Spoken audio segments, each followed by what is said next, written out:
Welcome. Good morning, North America and South America. Good afternoon, Europe. And good evening, Asia and Australia. My name is Sophia Briskine, and it is my honor to welcome you to the World Summit on Combating and Preventing Forced Organ Harvesting on Living People, particularly prisoners of conscience in China. I would like to welcome our distinguished speakers who are here with us backstage. Welcome to our registered audience who will be participating in a live Q&A session in a little while. And finally, I would also like to welcome those watching our live stream broadcast. Compliments to Epoch Times TV and NTD TV. Thank you all for joining us today. The event we are about to embark on comes as a result of extraordinary coordination across 5 continents between dozens of experts and hundreds of researchers, featuring speakers from a total of 19 countries. We will witness truly historical series of events addressing what some have dubbed as the most egregious crime against humanity in modern history. Prolific forced organ harvesting in China has continued unabated for over 2 decades, despite the magnitude of evidence presented in recent years by world-class researchers and investigators. Yet many governments remain silent. According to credible estimates, hundreds of thousands of victims, some estimate over 1 million, have fallen prey to this abuse of the medical profession. Some have even called it medical genocide. Yet many media remained silent. International regulations set by the leading health bodies continue to be violated. The lack of transparency is both alarming and criminal, yet many doctors and legal experts remained silent. We are reminded of yet another example of such deafening silence that unfolded in July 1942, when millions were marched into Auschwitz, Treblinka, and Dachau death camps. The New York Times published a small column on the back pages that 700,000 people were exterminated in the gas chambers. Meanwhile, the same edition ran a front page story of a governor donating shoes to the war effort. Where was the outcry then? And where is the outcry now? During the upcoming 6 sessions of this World Summit, you will hear world experts in 5 professional fields of medicine, law, politics, media, and social sciences. The final session will elaborate on the much-needed future steps and international policies required at this time. Our experts will discuss what mechanisms have fueled the indifference, what are the consequences of living with this atrocity for decades, and what can be done to end these crimes against humankind, to stop these crimes against every one of us. We invite you to be part of this important debate, from which no doubt solutions and justice for the victims will emerge, forming a vital framework for combating and ending the crimes of forced organ harvesting. Now, it is my privilege to introduce our host, Dr. Torsten Trey, physician and executive director of the international medical NGO Doctors Against Forced Organ Harvesting. Dafo has been twice nominated for the Nobel Peace Prize and was awarded with the Mother Teresa Social Justice Award in 2019. Please welcome Dr. Trey.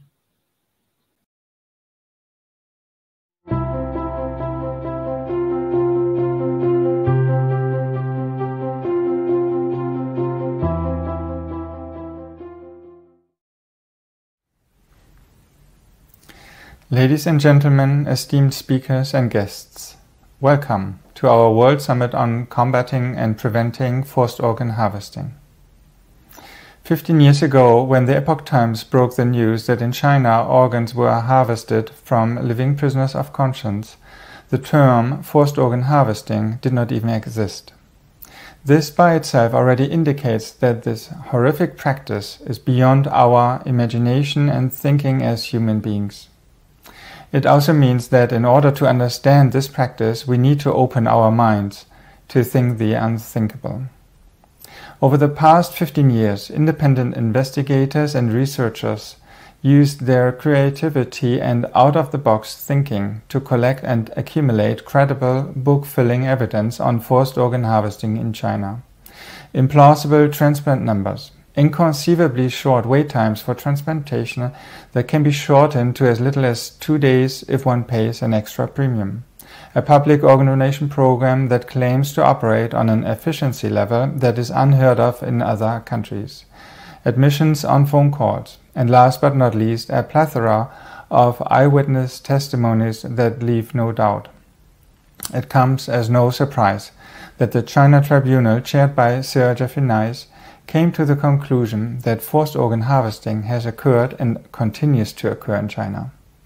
The primary and main victims of this transplant abuse are practitioners of Falun Gong. It is estimated that several 100,000 practitioners and even more have been killed for their organs. Yet China refuses to allow independent, unscheduled inspections, calling the issue an internal affair. How can we respond at this point? History teaches us once again an important lesson. It is impossible to speak about the Holocaust without mentioning the Jewish people. And in the same sense, it is also impossible to speak about forced organ harvesting in China without mentioning the Falun Gong. Although the Chinese government attempts to deflect public attention by claiming the issue is an internal affair, and thus declaring it a taboo topic, neither was the Holocaust an internal affair of the Nazi regime, nor is the forced organ harvesting of living Falun Gong practitioners an internal affair of the Chinese state. In fact, in both cases, these are international affairs. This is the case not only because of its character of being a crime against humanity, but in particular in the context of forced organ harvesting with its ties to international transplant tourism, academic exchange of transplant knowledge, training of Chinese students and trading of transplant-related drugs and technical supply. Does the international community have the duty and responsibility to address this transplant abuse? This World Summit on Combating and Preventing Forced Organ Harvesting wishes to be an inspiration to galvanize further awareness and action. We will hear from politicians and parliamentarians how they are responding to the problem and taking legislative action. We look into the role of the news media and the issue of censorship. By default, the first task of the news media is to report facts and truth. However, another important aspect of the media is to connect people. Over the past 15 years, the mainstream media has failed to connect the people in the free world with the victims of forced organ harvesting in China. This separation between the readers and the victims is another often neglected aspect of censorship. Our World Summit aspires to overcome this problem of separating the international community from the victims of forced organ harvesting in China by sharing objective findings and insights. The practice of forced organ harvesting reveals two major problems, one legal and the other ethical. Legal experts will address to what degree forced organ harvesting is a crime and a crime against humanity. The medical profession approaches the issue of forced organ harvesting from the perspective of medical ethics. One issue that the medical profession has to come to understand is that the Chinese government, which has pursued an eradication campaign against Falun Gong since 1999, has delegated the execution of innocent Falun Gong practitioners from the court to the hospitals, and has thereby weaponized the transplant profession in China to become the executioner under the name of transplantation. However, killing a living person for the purpose of providing a cure for another person turns medicine into an absurd practice and violates the medical oath. We might find different concepts of ethics in different countries and regions, which makes a dialogue about ethics more challenging. Then how can we find common ground on ethics? A less abstract and more concrete way of capturing the meaning of ethics is to recall an aspect that holds true to every human being. There is not a single human being that has created his or her own physical body at the time of birth. We can build a table or write a book and then claim private ownership. However, that reasoning fails when it comes to our physical bodies. Instead of thinking of ownership, one might rather think of being the steward of the body that creation has provided us to live in. This understanding will very quickly translate into a sense of respect for our and the other's bodies. The respect for the human body that was given to us by the Creator will serve as a good foundation for ethics and medicine. In this sense, in order to combat and prevent forced organ harvesting, our first step should be to show respect and commemorate the victims of forced organ harvesting. Although there are now also other victims groups, such as the Uyghur people, we focus our attention for a moment on the primary victim group. Being subjected to a 2 decades-long persecution and eradication campaign, it is obvious that the Falun Gong have a message to share that the Chinese government does not want the world to hear. We will take a look. Falun Gong is a spiritual Buddha Qigong practice that abides by the universal principles of truthfulness, compassion, and forbearance. Talking about the victim's practice serves 2 purposes. It not only gives a voice to the voiceless, but it also provides the most powerful and most peaceful approach to combat forced organ harvesting. I hold that by objectively speaking about the practice of Falun Gong in public, the incentives for the Chinese government to use forced organ harvesting as a means to eradicate the practice and deprive the international community from learning about Falun Gong will be defeated, and the stealth weaponization of the medical profession will be disarmed. The earlier the world learns about Falun Gong, the earlier the forced organ harvesting of Falun Gong practitioners will end. With these words, I ask now for your attention to our World Summit and our distinguished speakers.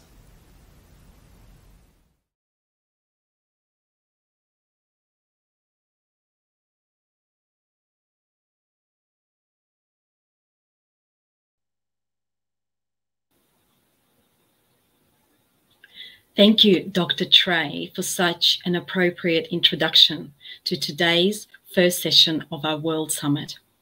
We start off with a session named Transplant Medicine at a Crossroad, an ethics-based profession usurped and repurposed for genocide. To explore this topic in greater depth, we have 7 exceptional speakers, all experts in the medical field from across the globe. Before we start, please allow me to guide you through the course of our first session. First, we would like to explain to our distinguished audience that our speakers come from 16 different time zones. In order to accommodate all of them, the presentations have been pre-recorded in their native languages and provided to you with English subtitles. After we conclude the speakers' presentations, we will open the panel for a live Q&A session with the speakers. You would be able to use a chat panel to submit questions. And now, without further ado, let's welcome our first speaker. Joining us from Taiwan, we have Dr. Shiwei Huang, Director of Urology at the National Taiwan University Hospital, Yunlin Branch. For over 2 decades, China has been involved in unethical organ harvesting. Traditionally, Chinese people are reluctant to donate organs. In fact, between 2003 and 2009, there were just 130 donors listed on the official registers. Yet thousands of transplants occurred in the hospitals. Where could these organs come from? Dr. Huang will now share his insights and perspective from Taiwan. His 15-year research into this field and having first-hand access to information will no doubt give us a unique insight. Please welcome Dr. Huang.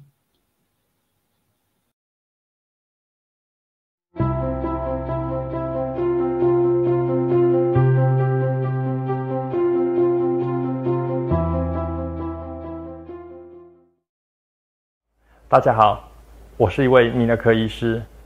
我今天跟大家分享，从一位台湾医师的角度来看中国大陆的器官移植。我从2001年就开始注意到台湾民众前往中国接受移植手术，从2006年就开始研究这个议题，一直到今天。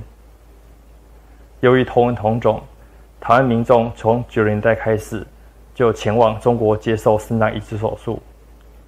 但数量从2000年后开始急剧的增加，在2000年前到中国肝移植很罕见，也是到2000年后急速增加。过去20年，有超过4000位台湾民众前往中国接受移植手术，不只是台湾、韩国、日本、东南亚、中东，甚至于西方国家人民，也在2000年后蜂拥的到中国接受移植手术。我们的团队和超过100位到中国移植旅游的病患，以及中介和移植医师谈过。中国的器官移植可以分成4个阶段，分别以2000年、2007年、2015年为界，有改变的和不变的。改变的是中国对器官移植的论述不断的改变，没有改变的是，到今天为止，中国的器官移植仍然是一个不透明的系统和高利润的产业。在2000年到2006年之间，我们知道中国有很多的器官供应库，这些供应库是由解放军负责管理和营运的。每一个供应库，我们估计随时有数千人以上的供体资料来供配对，而这些供体库，过去我们一直认为是死刑犯的供应库。当时在台湾，对中国器官移植主要的争议不是器官来源，而是中共医师摘取器官的方式。我们知道手段是很残忍的，他们只是制造一个枪伤的人，或者是简单注射麻药后的囚犯，然后就被偷摘走器官。这样的目的是确保过程中囚犯还没有死亡，器官还有正常的血流。一直到2006年才知道这些供应库主要来自防空学院。到2007年之后，中国移植最大改变是费用越来越昂贵，还有整个移植过程越来越隐秘，讯息越来越不透明，器官来源也成为不可谈的秘密。2015年后，中共声称他们已经改革了器官移植体系，只有合格的医院才能够执行移植手术，所有的器官都进入器官分配系统做公平的分配。他们的系统也符合世界卫生组织的标准，然后停止使用死囚器官。这是真的吗？世界卫生组织器官移植指导原则中，对器官来源有2个基本的原则，是可塑性，还有透明。何谓透明？最重要的是它的系统资讯必须对公众开放，任何人都可以检视它的真实性。我们来看美国的 UNOS 系统，它提供国家、州、医院层级的器官移植病人和捐献者所有不涉及隐私的相关资料。可是中国的系统呢，它只提供一个全国的数字，不提供任何一家医院的数字。它的讯息是不对公众开放的。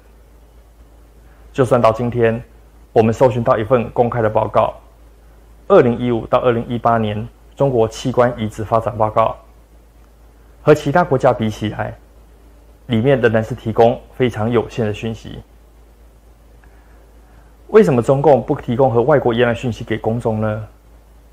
因为医院的员工很快就会知道数据是造假的。我们可以来看几个例子。第一个是浙大医院郑树生，他的论文遭到 Liver International 撤稿的事件。他在文章中说，从2010年到2014年，他们医院有560个合乎伦理的行使捐赠肝脏移植手术。遭到专家质疑后，因为提不出可靠的证据而被撤稿。最后，黄杰夫表示，在中国的系统中，浙大医院在这段时间只有116例，文章是造假的。这时，通讯作者郑书生改口说，文章是在他不知情的情况下被投稿的，虽然他是通讯作者。563是115的4倍，哪一个数字才是真的？第二个是2019年安徽怀宁县人民医院假捐献真倒卖器官的事件。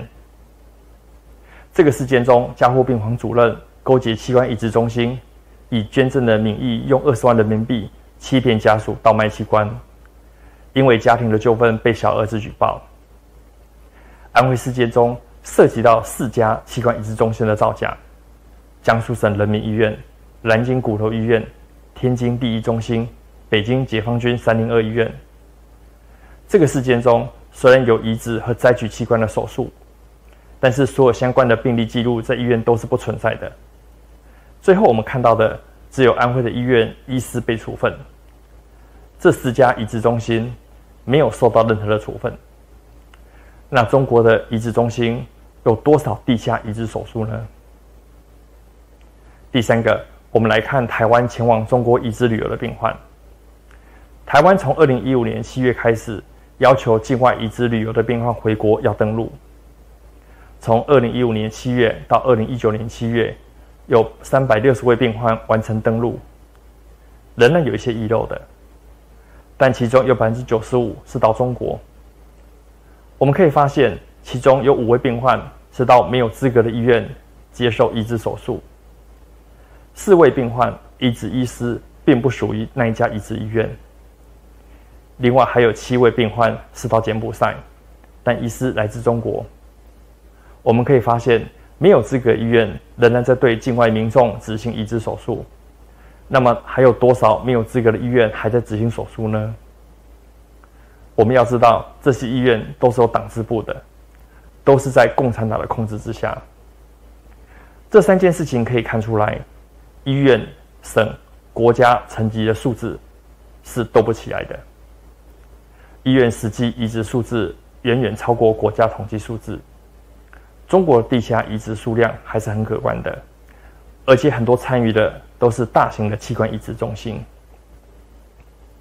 因为中国的讯息是不透明的，医学界只能够依赖中国官方的说法。问题是我们能够信赖北京的说法吗？我们来看看黄杰夫对死囚器官的说法。他的说法就是前后矛盾，内外有别。他有7种不同的说法。在2006年之前，他说中国的器官全来自公民捐献。07年到12年，他说器官来自于死囚，但是都有知情同意。到了12年、15年，他改口说，这些死囚器官还没有经过囚犯或家属的同意。2015年，他说死囚器官是肮脏的利益链，这些罪恶都是来自于政法委书记周永康。在2015年2月，他对中国媒体说，死囚器官只要进入捐赠系统，就是公民捐献，不再使用死囚捐献这个名词。遭到国际人士质疑之后，在2015年11月，他说系统不再允许使用死囚器官，但是不是停止使用死囚器官。但是我们知道死囚器官的法令到今天都还没有废止，那中国还有在用死囚器官吗？到现在，器官移植仍然是中国一些医院的主要创收来源。2007年之后，供体的价钱不断提高，到今天对中国人而言，一个肾脏移植手术如果使用的是尸体器官，要花费$500，但是如果是亲属捐赠，连同捐赠的医疗费用只需要$16,000，这中间$34,000 也叫重体费，这$34,000也叫共体费，也是一个器官中介、买卖、偷窃的重要诱因。对医院的收入，我们以北京309医院自己所宣称的，移植部门是他们医院最赚钱的收入来源。移植收入从2006年的$450万增加到2010年的$3000万，收入是持续一年一年的增加。另外，我们看到中国的移植医院病房仍能持续的扩张，但相反的，在2006年到2015年中，中共统计数字却呈现手术数量不增反减。那么，为何这些医院还需要不断的扩建病房呢？但是相反的，2006年到2015年，中共的统计数字却呈现手术数量不增反减。那么，为何需要不断的扩张病房呢？到今天，中国的器官移植仍然是不透明的和黑箱的。官方的移植数量、器官来源、器官分配的说法是不可信的。器官移植是一个高获利的产业。对中国人和外国人来说，只要有钱，等待时间仍然只需要1到2周。由于不透明，中国的系统仍然是不值得信赖的。为何中共不让他的系统透明呢？主要的是他们仍然在欺骗和隐瞒中国人。到今天，器官代表巨额的金钱，中国的医院和医师们用他们不同的渠道在寻找器官。从2000年到2006年，器官主要来自法轮功学员。到2007年后，除了法轮功学员以外，维吾尔族人、少数族群、其他囚犯也成为受害者。除此之外，器官买卖、偷盗也更加横行。中国要成为一个真正合乎伦理和法律的器官移植国，它的器官移植手术就不能是一个庞大的利润市场。移植捐赠和分配系统必须完全透明，而且要对公众开放。另外，在中国，只要人权迫害持续存在，资讯持续不透明，那么滥用器官移植手术就不可能消失。谢谢大家。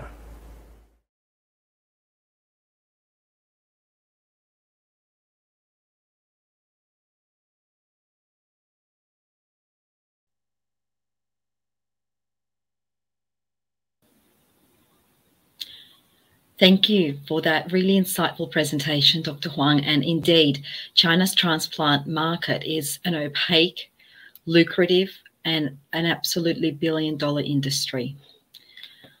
Now, to our next speaker. From Germany, we are honored to welcome Professor Huigi Li, Professor of Pharmacology at the University Medical Center at Mainz. As we dive into the topic further, we'll learn that China did not have a public donation program before 2013.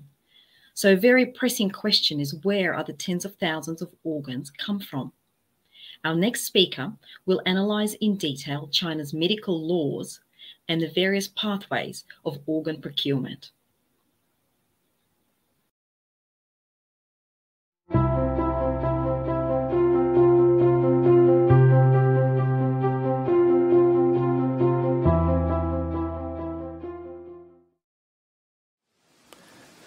Ladies and gentlemen, my name is Huigi Li. I am a professor of pharmacology at the University Medical Center in Mainz, Germany.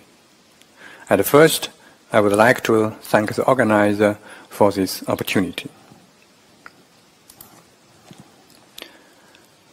China's transplantation medicine started with organ harvesting from prisoners sentenced to death.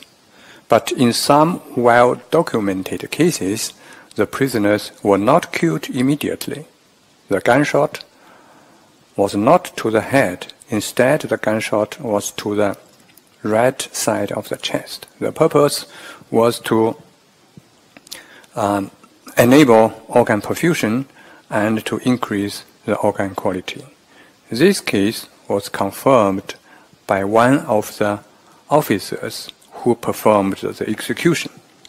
Another case was described by the doctor himself who performed the organ harvesting. In 2015, Dr. Jiang Yanyong was interviewed by a Hong Kong journalist. He said that later the prisoners were shot but not completely killed, implying that such crimes are like open secret in this business. We are now within the COVID-19 pandemic, which is caused by SARS coronavirus 2. The SARS coronavirus 1 caused an epidemic in China in 2003. Also at that time, the Chinese government tried to cover up the epidemic. It is because Jiang Yanyong exposed the SARS epidemic to international journalists that forced the Chinese government from covering up to combating the virus. We can say that it is Jiang Yanyong's courage that had prevented the first corona pandemic. You can read details of organ harvesting from prisoners executed incompletely by shooting in our publication. So this is the first type of live organ harvesting. We know that such cases happened. We do not know how often such crimes happened. This is another publication from ours. Since 1997, execution in China has been increasingly performed by lethal injection. But how were organs harvested from such prisoners? This is an article from the Intermediate People's Court of the Luan City. In this article, the authors said that one of the advantages of lethal injection is that it takes only tens of seconds from the start of the injection to the death of the death row prisoner. Let me repeat it. It is not tens of seconds after ending the injection. It takes only tens of seconds from the start of the injection to the death of the death row prisoners. You do not need to be a medical professional, and you can be sure that the prisoners were not dead after tens of seconds. There are publications from the US. Here you can see, depending on different protocols, it can take 9 minutes to 13 minutes from the start of the injection to cardiac arrest. And in the US, the prisoner guard wait for another 5 minutes before announcing death. So that's why we can be sure that in China, after tens of seconds, the prisoners are not dead. But why do they do this? In this article, it is stated that execution by injection provides donor organs in better quality and greatly improves the utilization rate of death row prisoners' organs. So this is for organ harvesting. So if such a prisoner is harvested for organ transplantation, it is always under such a condition in a state that the prisoner is still alive. So it's unethical. But the next question is, do the prisoners suffer from pain?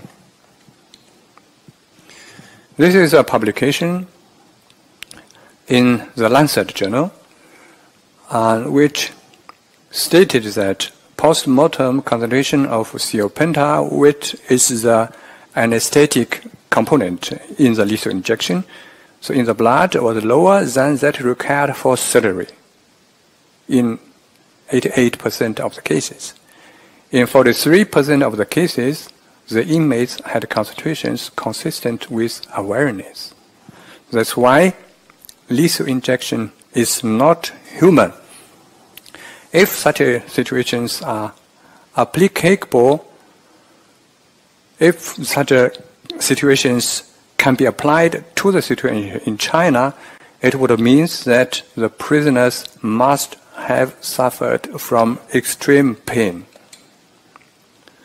So this is a second type of organ harvesting, of live organ harvesting. Type 1, Type 2 are prisoners sentenced to death. That's why there must be a form of execution. But how about prisoners of conscience? Political prisoners, they have no death sentence. How are the organs harvested from such prisoners? This is a publication in a medical journal, Henan Medical Research. The heart transplantation was performed at the Chinese People's Armed Police Forces hospital, so a hospital of a military, a kind of military hospital.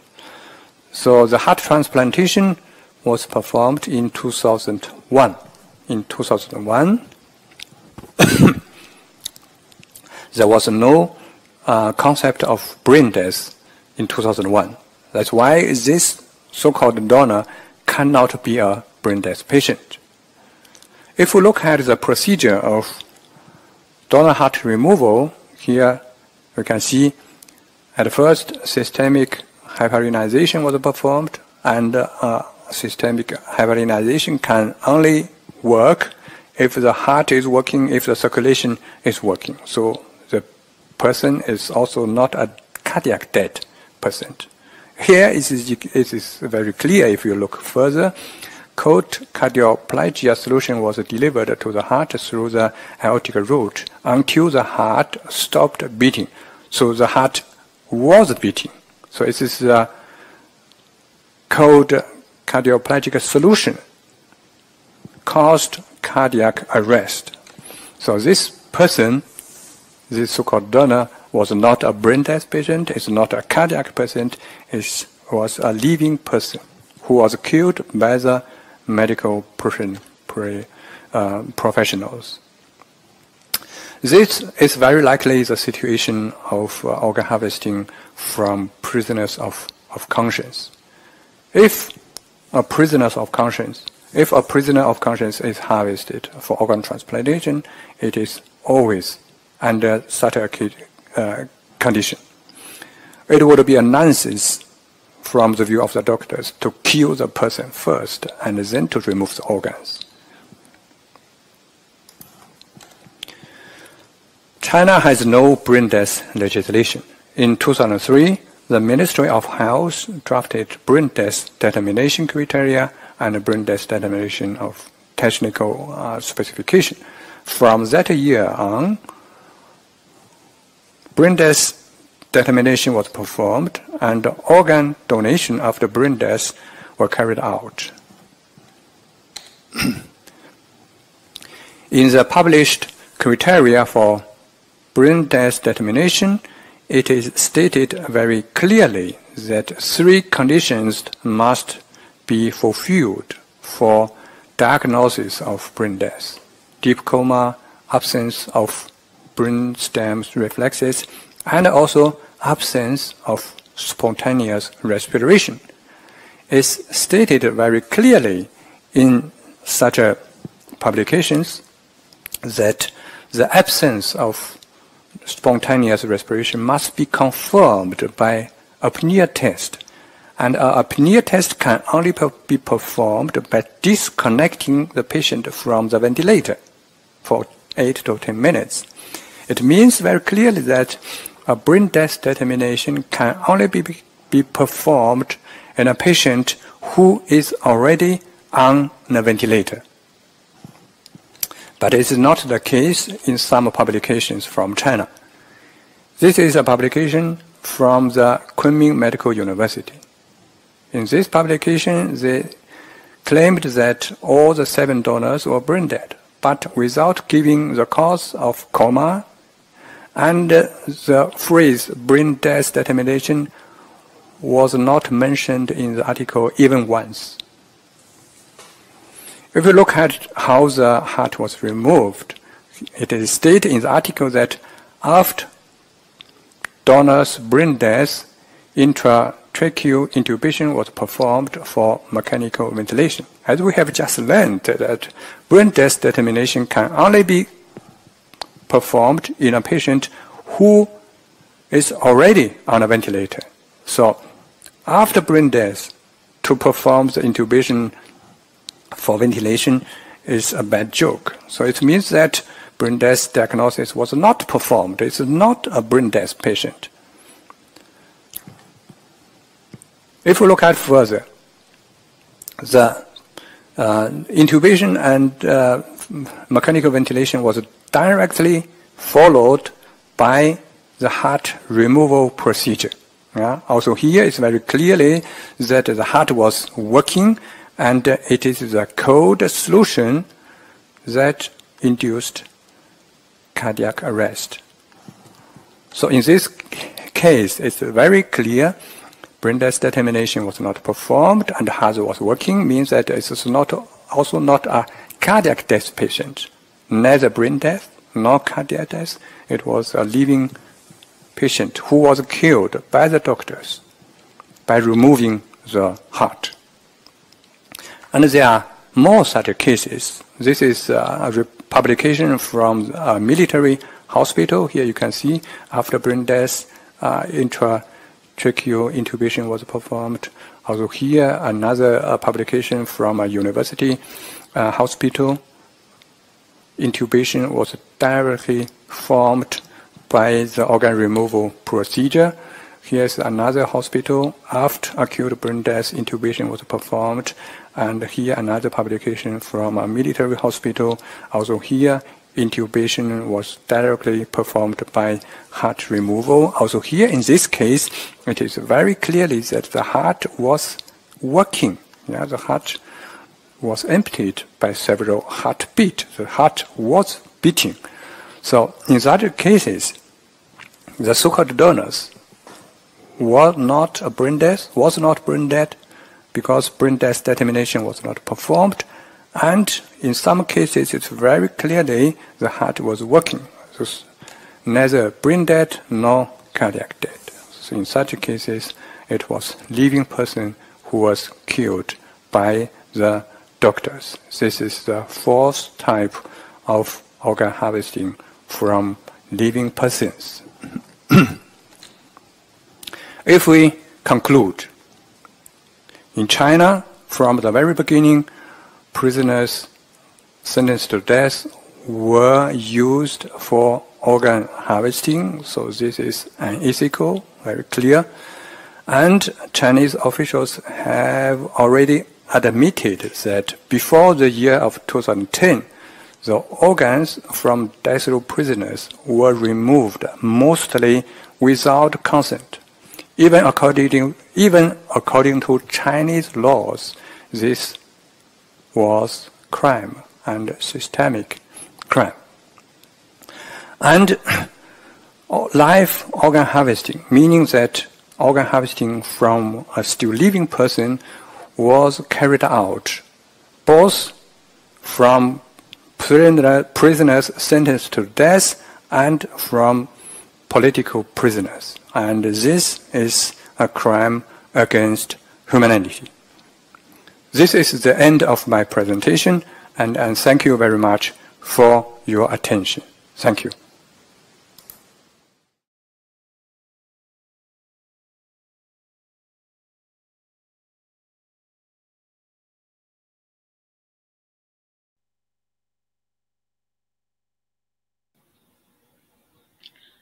And thank you, Professor Lee, for that very detailed and, in fact, such an important element of this topic that we're discussing today is how doctors have become the criminals in this horrific practice of forced organ harvesting and these chilling accounts of living persons being used as donors, something that in the West we could never conceive happening, yet in China this is happening on a broad scale systematically. Our next speaker from the United States, we're now joined by Dr. Kathleen Timson, Associate Professor of Forensic Nursing. Dr. Kathleen Timson received a master's degree from Johns Hopkins University and a doctorate of nursing practice from Regis University, an awarded expert speaker and author on forensic nursing, education, and wound care. Outside of China, in the West, the recipients are much part of the problem as much as the perpetrators of these crimes. Transplant tourism and transplant tourists travel to China from across the world. Forced organ harvesting is indeed an international affair, not just an internal one. Let's now hear from Professor Timson's perspective.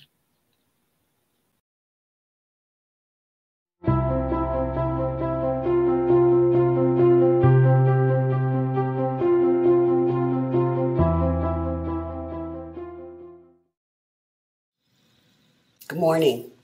Our topical area to be addressed includes forensic nurses as we unite against forced organ harvesting.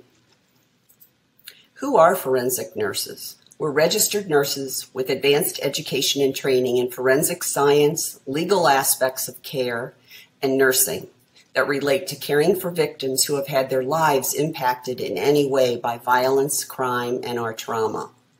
Forensic nurses have access to being generalist or specialized in many of the subspecialties within the forensic nursing profession. In terms of forced organ harvesting, this specialty that we call upon our work to occur in is that within the human trafficking domain, and we have been advancing human trafficking and forensic nurses for about 20 years globally. So what is forced organ harvesting? That's the killing of individuals by the state for forcibly extracting human organs or bodily tissue for transplant. The victims. Sometimes we don't always see who these victims are because oftentimes our victims are the vulnerable populations that are oftentimes considered to be disposable people. Those persons living with health disparities and in circumstances associated with social determinants of health, specifically impoverished populations, those folks with limited education, those persons who have no voice and are victimized at the hands of illegal and economic exploitation that benefits no one. Preying on these victims impacts not only the individual, but their family, their friends, their communities, and ultimately the nations. The act and conduct of forced organ harvesting is a significant public health issue as well as a human rights violation to the many persons that are implicated during the transplant procurement, retrieval, and implantation process. Victims of forced organ harvesting are indeed victims that meet the definition and would benefit from victim-centered trauma-informed care and responses that are foundationed in empowerment, resilient, theoretical frameworks that improve clinical as well as psychosocial outcomes. The victims of this forced organ harvesting are twofold, and they're joined by that one organ that's used for transplant. The primary violation of human rights is of the victim who was being forced to donate their organs for transplant under extraordinary measures, whether they're incarcerated, they're homeless, they're impoverished, or merely representing a class of people that, again, are vulnerable. Outcomes associated with this particular aspect of victimology are death, familial shame, and social impacts. The individuals who receive forced organ harvesting have no knowledge, potentially, at the time of their transplant planning or even the execution of the transplant procedure. Thus, they have no knowledge of the source or the quality of the organ that was or is transplanted. As a result, there are oftentimes medical complications that occur, organ rejection, guilt, shame, and remorse.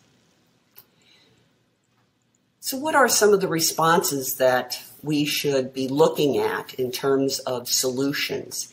If the victim would survive forced organ harvesting, which doesn't occur very often, they will require intense trauma-informed care to reconcile the tragedy and aftercare procedures and protocols that are associated with health coverage and rehabilitative services, as well as including families whose lives have been affected because of a loved one being used as the donation point for whatever organ is being harvested, need to be included in a recovery fashion. And then the recipient of those organs that have been harvested through force. These are unknowing individuals whose acts of desperation because of the need for transplant resulted in harm, injury, violation, and potentially the death of the quest of that organ. Oftentimes have difficulties in psychological adjustment post-transplantation, but then compound that by the facts that surface on the process which are involved with the forced organ harvesting.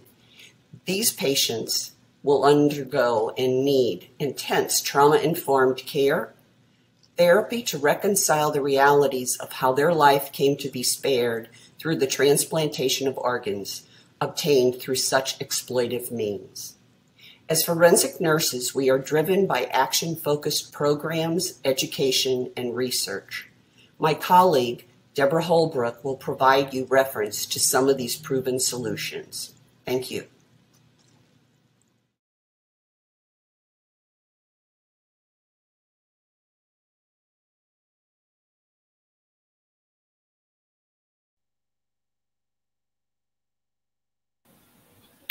And thank you, Dr. Timson. Indeed, such an important element that you raise in your presentation of the need for rehabilitation of the victims and or their families, in fact. And that is something that not much is spoken about. But of course, in China, we can imagine that no such processes are available for those families who lost their loved ones to this horrific practice. Moving to our next speaker. Next, we're pleased to welcome Dr. Weldon Gilcrease, Director of Oncology and Professor at the University of Utah School of Medicine, USA. One of the key inspirations for this World Summit was the need to break the systematic silence on the egregious practice of forced organ harvesting committed in China. Our next speaker will address what this silence means for both the medical community and humanity as a whole. What are the implications for a medical doctor who took the medical oath? Can he remain silent when the core principle of the medical profession, which is to do no harm, is violated in the most conflicting way?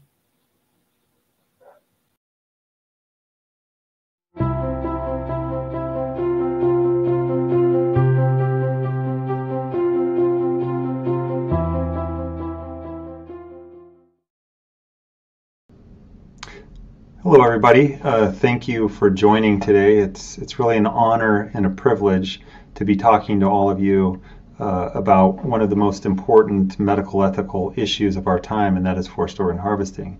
I wanted to shed light on several different points that I think are important in forced organ harvesting, and not so much an overview of the evidence and data, but the experience of what do we do with the evidence and data, and how does this get disseminated into our medical institutions.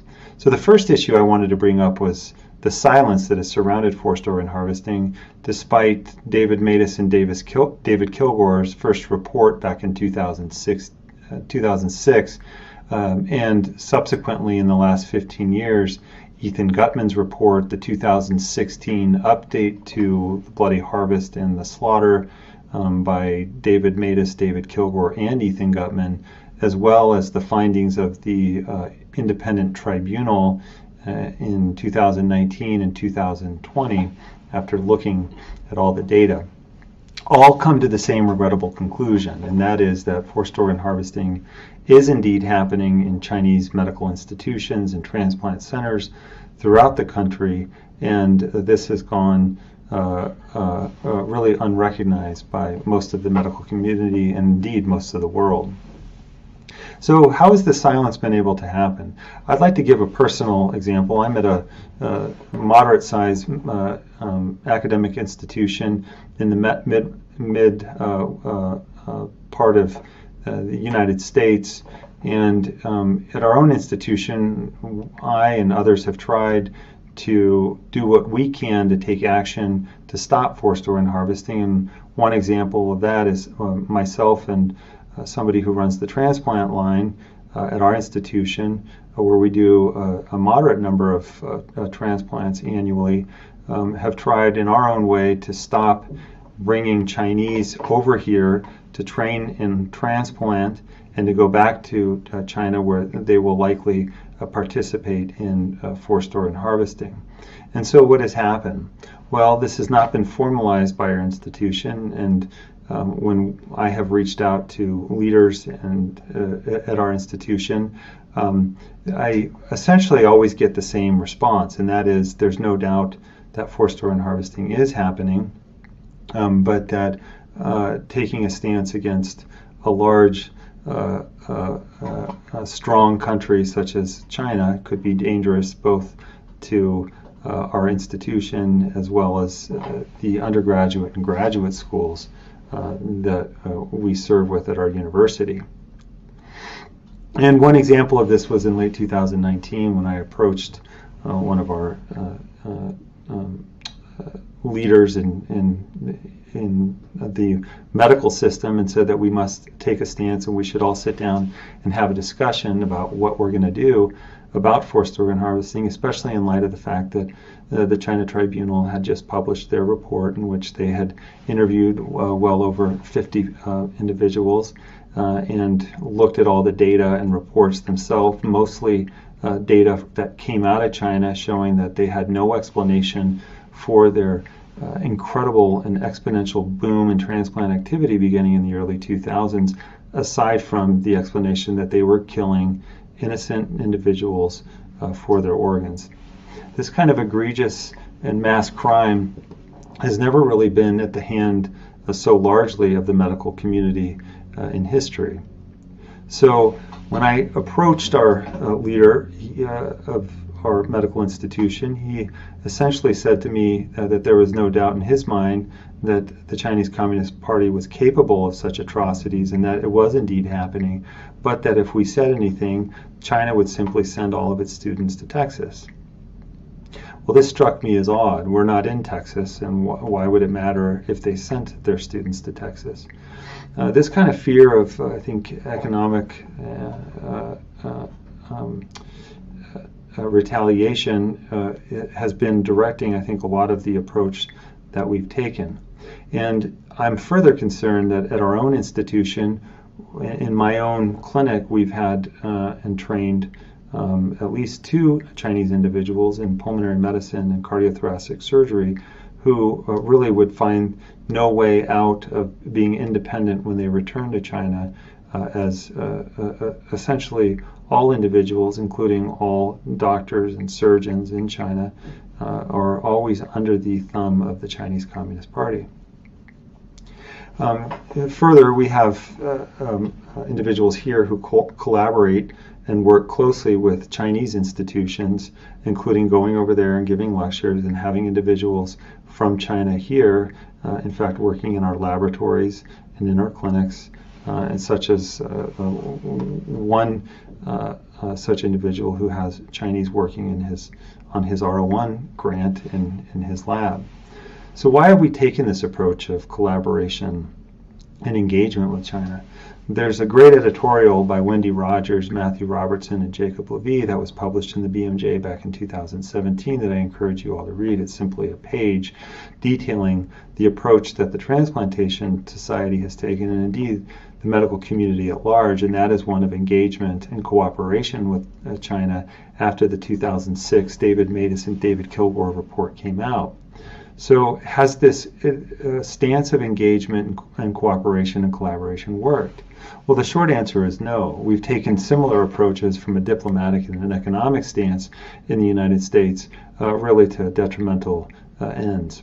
One example of this is you've seen in the last couple of years top scientists and top physicians and academicians at our institutions that have had to leave their post because of their close ties and their financial ties with the Chinese Communist Party, which they were not reporting to our federal government, which they're required to do. So if, for example, at MD Anderson in 2019 and at Moffitt Cancer Center in Southern Florida in late 2019, early 2000, 9 leaders, none of which were Chinese or Chinese American, were forced to resign or left their posts because of not reporting their close ties to the Chinese, with the Chinese government to the United States. So you can see the dangers of this close engagement and collaboration, but it's worse than that. I think collaborating and cooperating with a medical system that's under the thumb of an evil regime is dangerous. And indeed, we've seen this with forced organ harvesting. This didn't happen in a vacuum, and in fact, most of the individuals that have built the transplant centers in China, as was bragged about on medical sites before the 2006 report came out, trained in the United States and other leading Western organizations in transplant medicine. And transplant medicine remains one of the greatest medical advances of our time. And so this isn't an issue with condemning transplant, but it is an issue of condemning an evil system that's using transplant for evil means. One of the other things that I think is important to point out is that the Chinese Communist Party is neither China, the country, and the history and the culture, nor is it the Chinese people. This is the wool that the Chinese Communist Party has managed to pull over the eyes of its own individuals as well as the eyes of the rest of the world. And that is they would like to have the world believe that the Chinese Communist Party is synonymous with China, the country, and the Chinese people, and thus any attack on the Chinese Communist Party is an attack on its people and the country. Well, nothing could be further from the truth, and in fact, nothing could be more opposite. In trying to condemn the Chinese Communist Party for its horrible human rights abuse in forced organ harvesting, you try to keep the country and the people clean and free from the evils that the Chinese Communist Party has used the Chinese medical system to carry out. And when making these kinds of statements, it's often perceived as quote unquote getting political, and this is a term that the Chinese Communist Party likes to frequently use. Political or not, our medical field must stay free from politics. This doesn't mean avoiding making uncomfortable positions against the Chinese Communist Party, and in fact it means we should say something against the Chinese Communist Party if it is going to and continue to co-opt our field, our experts, our physicians, and our surgeons. So it is something that we must say, and something that we cannot remain silent on. The last thing I want to point out is the idea that even if China today cleaned up its transplant abuses, which it can't, we must hold those accountable and responsible for these egregious crimes to task. This is something that I think is important to prevent it from ever happening again, and is something that I think is the only way to justifiably handle what we've allowed to happen over the last 15 years within our medical field. Lastly, I'd like to thank all of you for being here.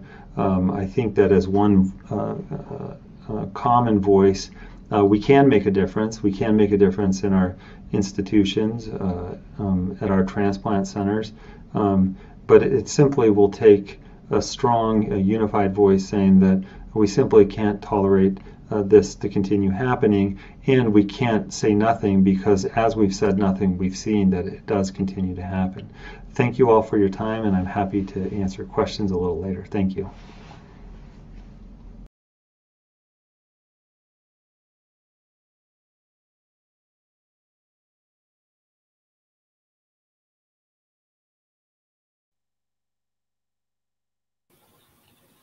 And thank you, Dr. Gilcrease. Indeed, you raised some really important questions, and I think a lot more we might endeavour to cover in the Q&A session that will happen at the end of our formal presentations today.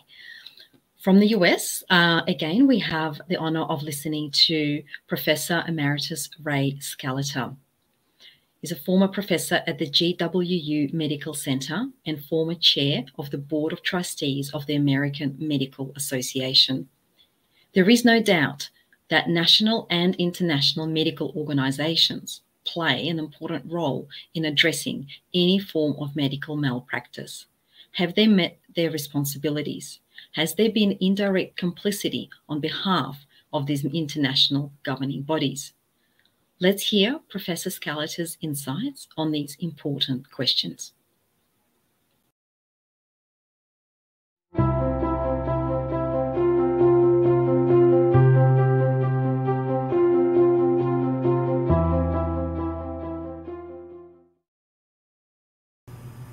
Thank you very much for inviting me to be speaking in this very important conference. I'm going to discuss organ transplantation and the responsibilities of medical organizations. Nationally, and here in the United States, medical societies such as the American Medical Association, the AMA, issue ethical guidelines on transplantation. Failure to comply could result in practitioners' censure and loss of license by the Federation of the State Medical Boards. And for the facilities that engage in unethical practices could lose certification, and there could be litigation and loss of reimbursement. And loss of reimbursement, you're out of business. So what are the codes of ethics on transplantation of organs from living donors? The AMA has gone into considerable detail. I'll just mention a few of the key points. As far as donors and recipients, we need an advocacy team for protection and to diminish risk. We need mutual agreements in advance from the donor and recipient. There should be no conflicts of interest, such as payments for and commercialization of transplants. And in the future, we need agreement that future United States transplant trainees agree to these ethical principles before they can be allowed to enter into the transplant programs. What are the international issues?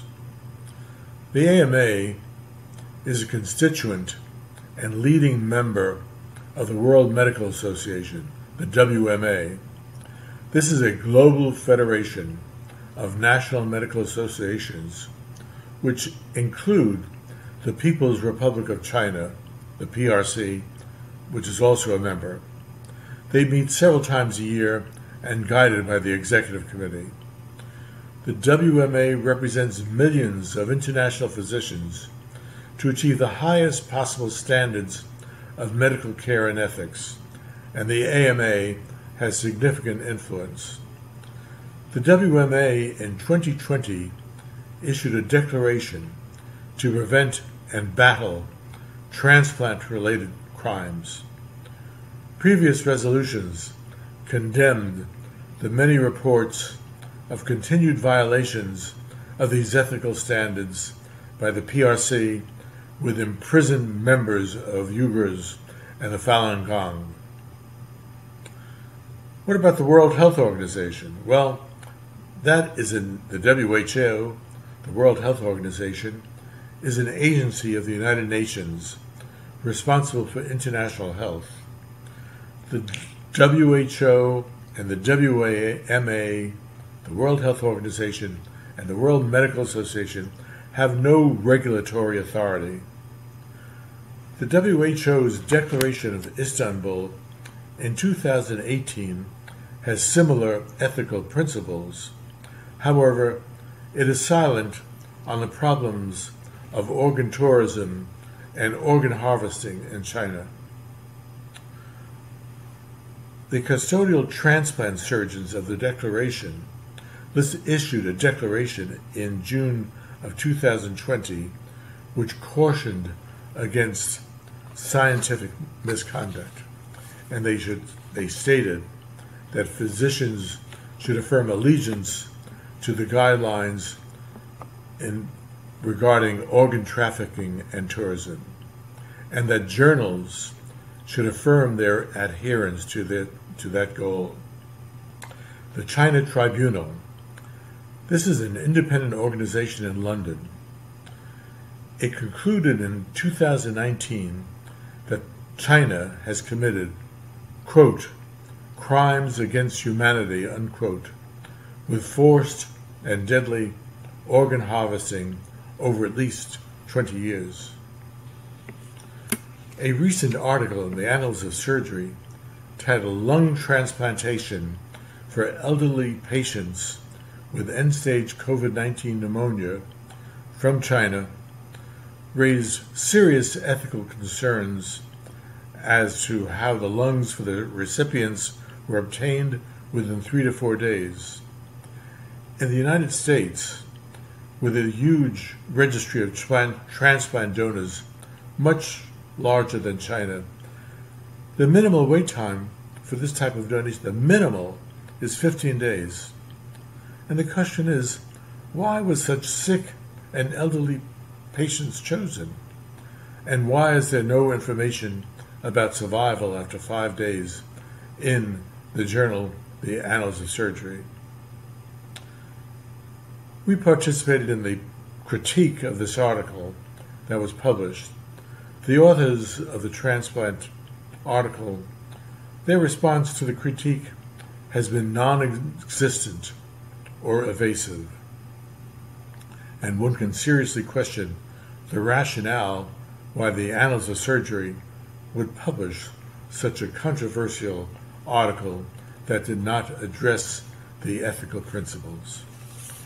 In conclusion, in spite of national and international ethical guidelines, organ trafficking, organ tourism, and transplantation abuses continue. Sadly, in China, there is no transparency or commitment to these guidelines. Thank you for allowing me to participate in this important program.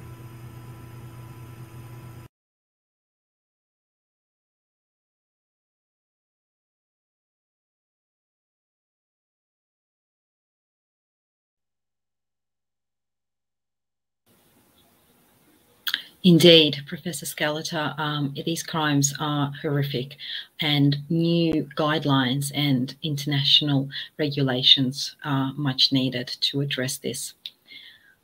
With us today, we have Professor David Bader, Chair of the Department of Bioethics and Medical Humanism of the University of Arizona. The topic of his speech will be the invisible victims of forced organ harvesting, an ethicist's perspective. Professor Bader has been outspoken about the transplant abuses in China for many years and hosted several seminars about this topic. A top expert in his field and a dedicated advocate for ethics, Professor Bader values humanity and each individual as a person. Please welcome Professor Bader.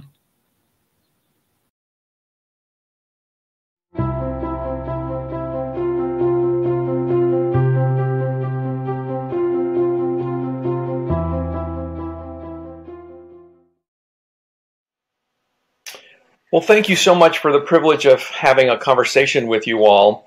Unfortunately, this is not something that would really garner a lot of, I guess, excitement because it is a very difficult issue to talk about. So I'm going to come across from the perspective of the ethics and the morals. So let me begin by asking you a question. Have you ever felt invisible? Have you ever felt like you were no one, standing in front of someone else or being spoken to, as if you didn't exist? Let me give you an example. How many of us have gotten our car to a red light and stopped, and out of the corner of our eye on the left side, we notice a homeless man or homeless person? And we don't look at them. We just can't wait to get going with the green light because we don't want to acknowledge that homeless man, thinking we need to give him something. But by virtue of the fact that we don't even look at him, we denigrate his personhood. He doesn't exist. And from my perspective, this is where I'm coming from with this whole aspect of forced organ harvesting, from persons who don't exist in the minds of those who operate on them, who use them as a commodity, who use them to benefit themselves, rather than understanding that receiving an organ is a gift. So I come back to this whole concept of personhood. When we talk about personhood, that entitles everyone who's recognized as a person to rights. And the more common rights are dignity, honesty, trust, integrity. The minute that we denigrate someone by not recognizing them as a person, we can take advantage of them. We can use them. We can actually belittle them by making them just an it or a something, a commodity. In this world of forced organ harvesting, we see that this is in fact the case. The persons who are taken and put into prison and who are then used as a commodity for organs are not considered persons. They're considered, as I mentioned, a commodity. And the surgeons who operate on them, and I use that word loosely, operate, they butcher them, they're not persons themselves because they find themselves being more into who they want to be and finding out that they are more what they are. Truly, truly not persons. We as physicians have oaths, responsibilities, we have obligations. And the primary obligation, responsibility, and duty we have is to recognize the person who's sitting across from us seeking our help as someone who we believe in as a person. A person is a person. We engage with them. We have a relationship with them. We have trust with them. There's a sense of dignity. But what we're seeing in this situation with this forced organ harvesting is that there is none of that. And from the ethical perspective, there is this significant moral just devastation of moral foundations on the part of those who take advantage of these vulnerable people. The individuals, and you notice I'm not even calling them persons, the individuals who seek out an organ by paying for it large sums of money, they themselves are not necessarily persons because they are self-gratifying themselves at the expense of someone else. So the long and short of it is, from the medical, ethical, moral perspective, there is no moral intake or input on the part of those who seek the organs other than this self-gratification, this whole concept of me first, me principle. The surgeons who do these atrocious things to the vulnerable, they themselves are so far outside the boundaries of the profession and the vocation of healing, are they themselves completely unworthy of the gift that was given to them of being a physician healer. So from my perspective as an ethicist and as a critical care physician, I come to you by sharing that this whole concept of personhood that concept of personhood, which we all entail as the most important part of who we are, is completely destroyed, is denigrated, is void from all aspects related to the atrocities that are occurring with forced organ harvesting. So I pose the question again, have you ever felt invisible? And I submit that yes, those who have been captured and who have been forced into a submission of their organs being taken are invisible. I don't think you and I would ever want to be like that. We don't ever want to be invisible. We want to be seen as persons.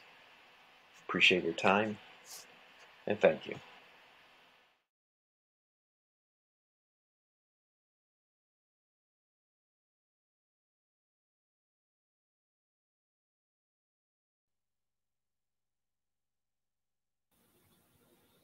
Indeed, such powerful words there from Professor Bader, and really touching on what it means for us to be humans and how we treat each other as human beings. Finally, I have the privilege to announce our last speaker for today. We are honoured to welcome Dr. Declan Lyons, Professor of Psychiatry at the Trinity College in Dublin, Ireland. He will explore the vital elements of ethics in medicine as the pillar for clinical care. What new ethical grounds should China's doctors aspire to in order to shift away from the systematic transplant abuse? Let's listen to our next speaker delve deeper into these crucial questions.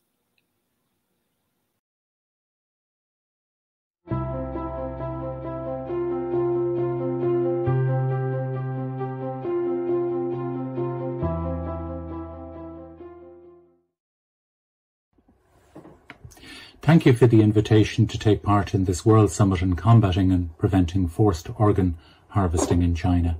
My name is Declan Lyons. While I'm taking part in this summit, I'm deeply concerned about continuous reports of human organ harvesting in China, which I believe represent gross violations of ethical medical practice.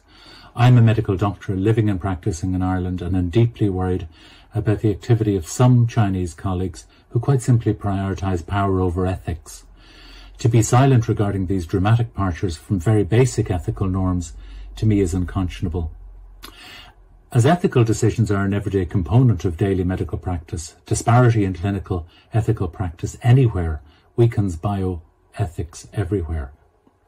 The allegations are that organ transplantation is big business, estimated to be $1 billion business per annum in China, and up to 60 to 100,000 transplants occur on an annual basis in the People's Republic.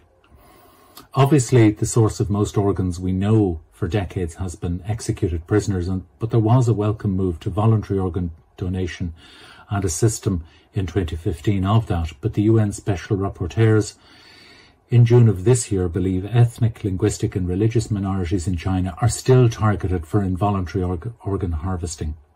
We know that hearts, kidneys, livers and corneas are the most frequently removed organs.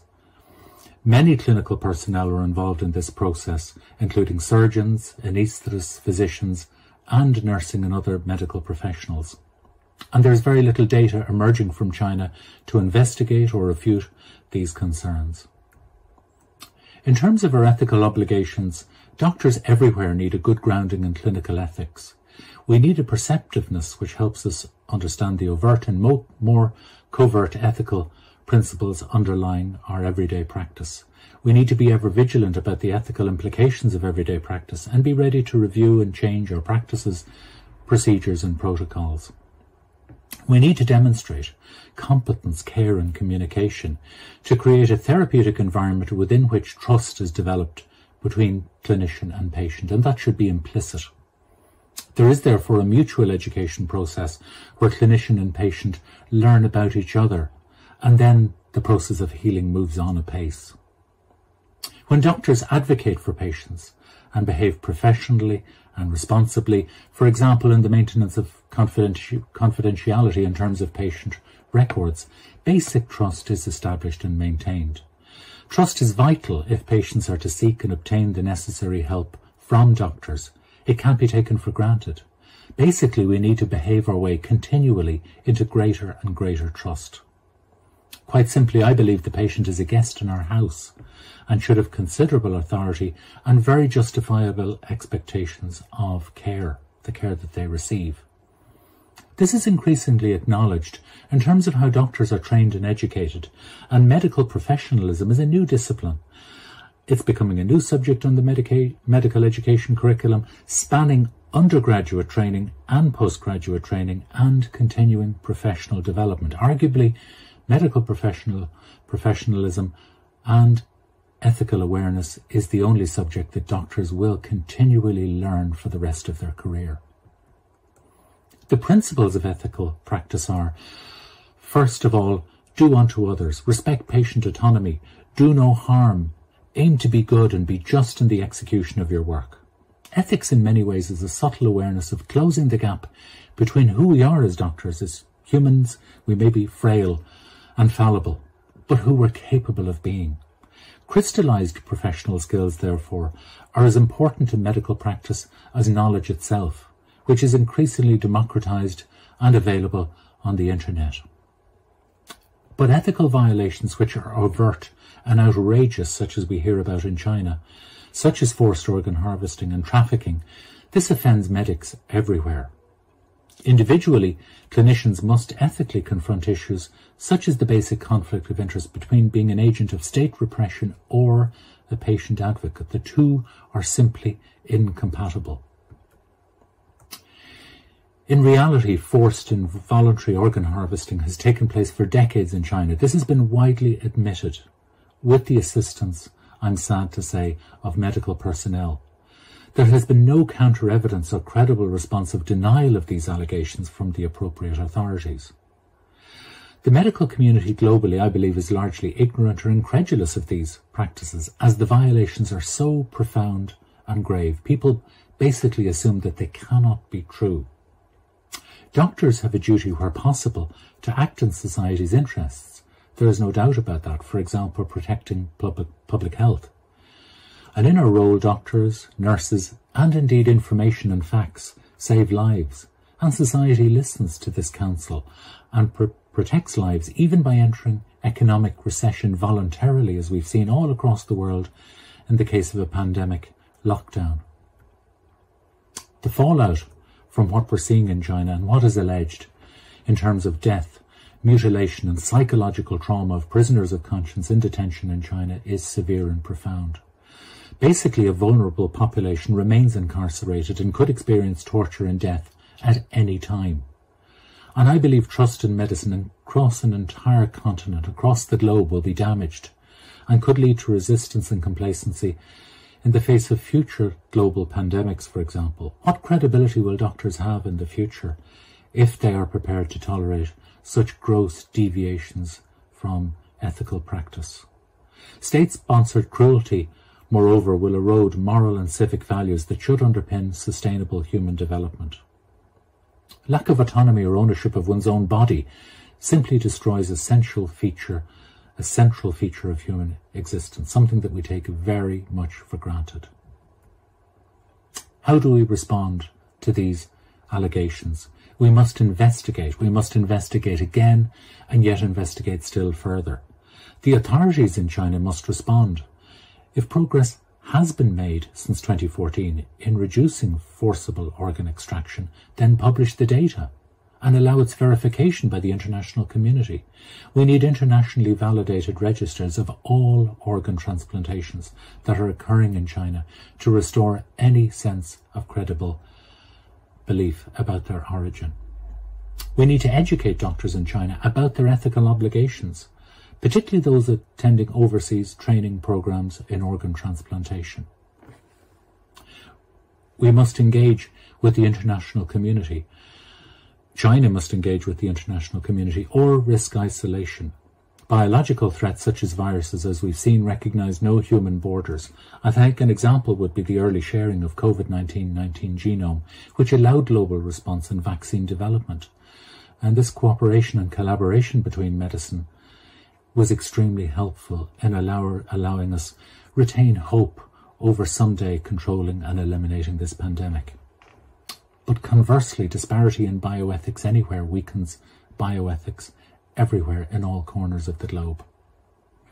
Altruism, not state coercion, needs to be engendered in organ donation in China through public education. Altruism and generosity is the very essence of organ donation, I believe. There must be a clear distinction of criminal behaviour perpetrated by doctors and everyday ethical lapses, which are still commonplace and are tolerated everywhere. But the level of ethical lapses and derogations from basic ethical conduct that we're seeing in China are extreme, and sanctions will be differentiated and dictated by this clear distinction.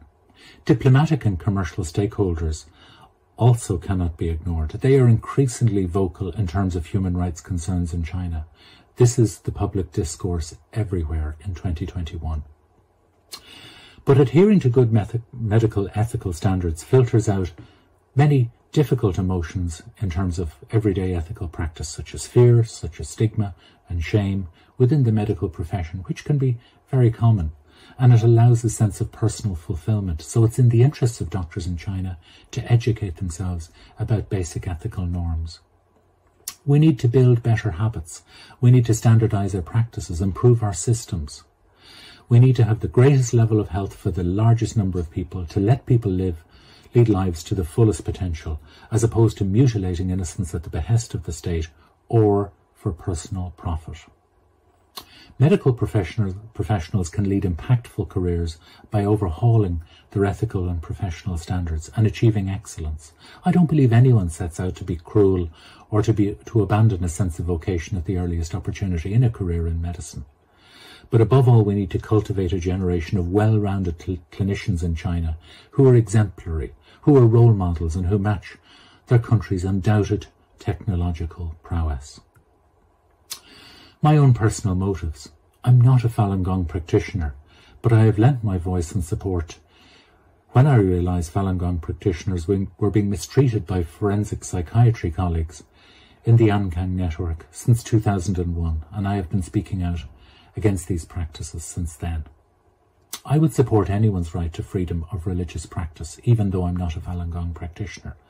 The practice of Falun Gong may not appeal to everyone, but their moral code of truthfulness, compassion and tolerance has universal relevance, I believe. A 22-year persecution is simply too long. China's global leadership and development aspirations will be stunted by an increasing focus on human rights, and this is the test that China must pass if it is to be fully accepted by the international community. Protecting human rights and safeguarding the environment will mark out successful societies during the 21st century. When will the Chinese Communist Party live up to these responsibilities, I ask? If we were to rewrite the Hippocratic Oath in 2021, we would write it something like this. In 2021, it is my vocation to treat not just the illness we encounter, but to think of each patient as a whole person and to behave respectfully, treat skillfully and compassionately as we expect to be treated when we ourselves inevitably become ill, and that will happen.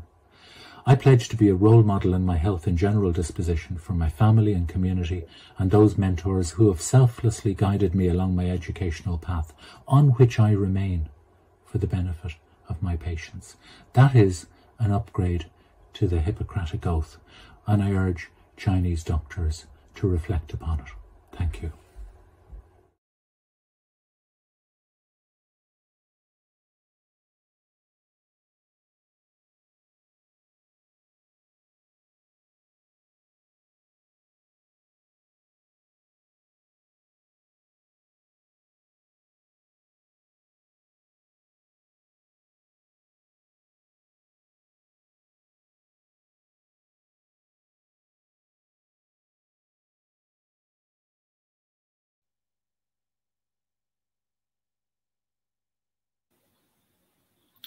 And thank you, Dr. Lyons. What an appropriate way to conclude our session today with that new updated Hippocratic Oath. And thank you very much to all our distinguished speakers. What an incredible array of perspectives we heard today. Thank you to our audience who joined us today. I believe we have been advised that there are thousands watching our summit today over multiple platforms across YouTube and directly registered audience members. So absolutely amazing. And sorry I don't see your faces, but I just wanted to acknowledge all of you today. We will now be transitioning to our Q&A session, where our registered attendees will be able to post questions